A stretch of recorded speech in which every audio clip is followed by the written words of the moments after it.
Hey there guys and gals, Anime Dude here, and today I'm going to be talking to you about a new manga that I just found, and well, new to me that is.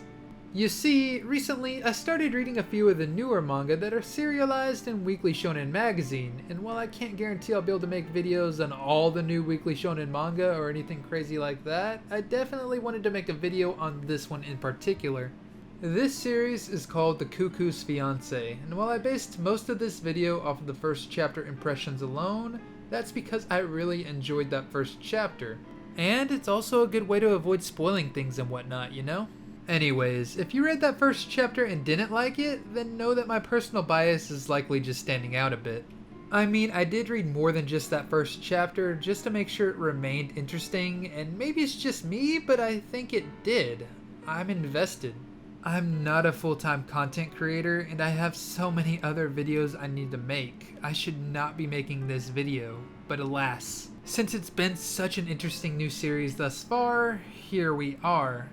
It's weird, but although I tend to enjoy the more action-oriented series that come out of Weekly Shonen Jump, and I've even dedicated a lot of my channel lately to covering all the newest series that come out of Shonen Jump, a lot of my favorite dramas over the years have came from Weekly Shonen Magaizen.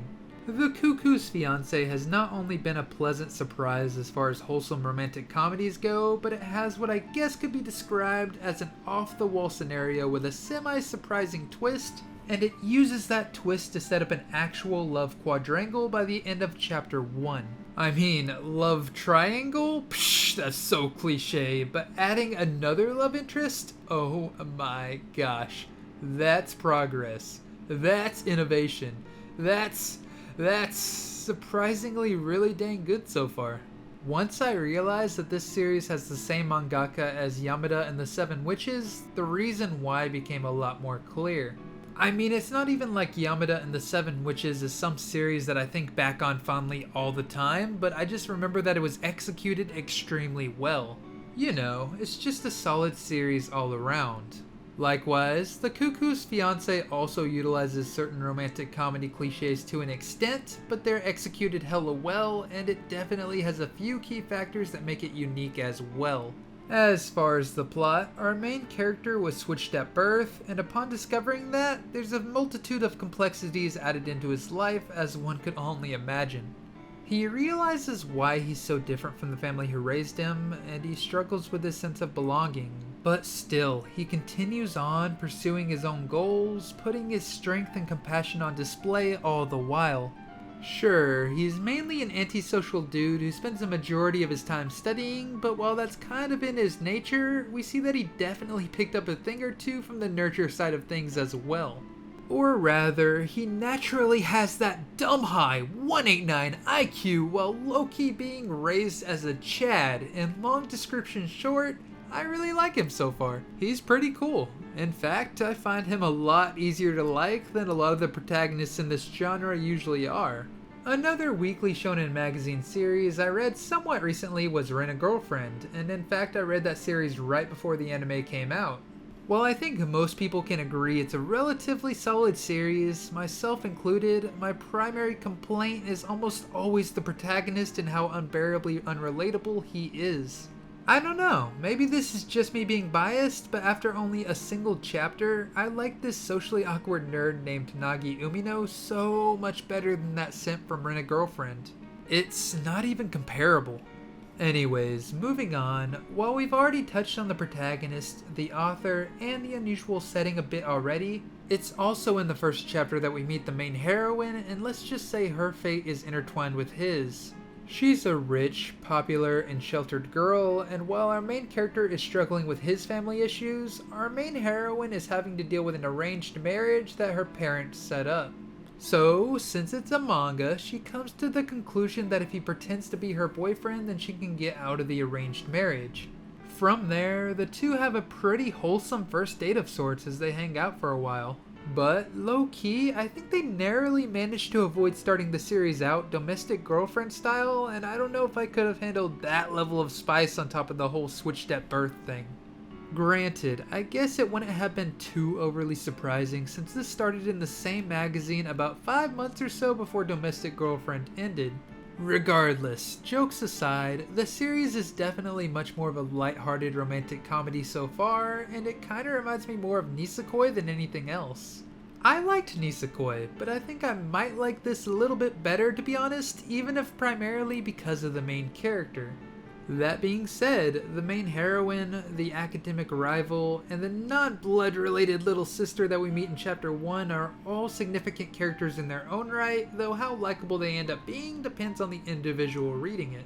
I mean, for series like this, I often see a lot of hate directed at whichever love interest rivals the main heroine, though for me, I often find the main heroine to be my least favorite.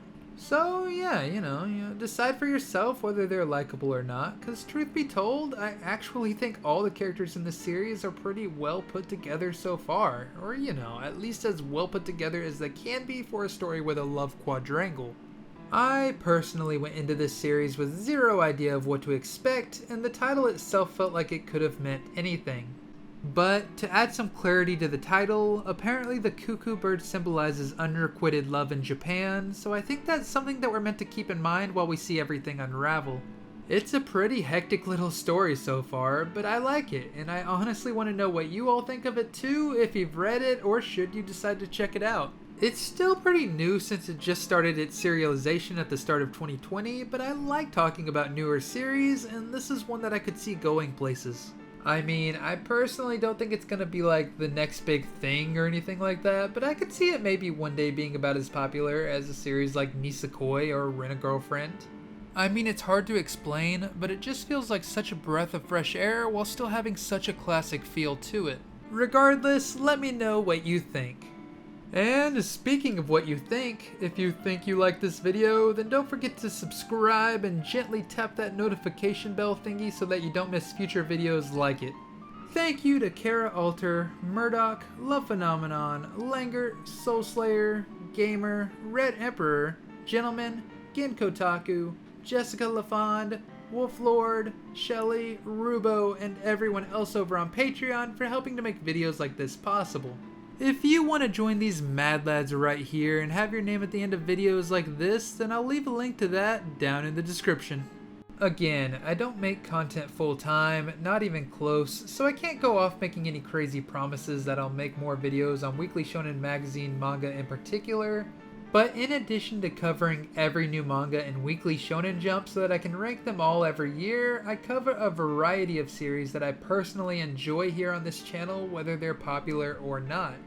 I promise my love for anime and manga isn't going anywhere anytime soon, so hopefully we can talk about a lot more stuff new and old from here on out. If you want to converse with me about your favorite series, then I'll leave a link to all my social media down in the description, and I stream nearly every other day over at twitch.tv/theanimedudeYT, so don't forget to go drop a follow on there too. Anyways, thank you all for watching, and Anime Dude out.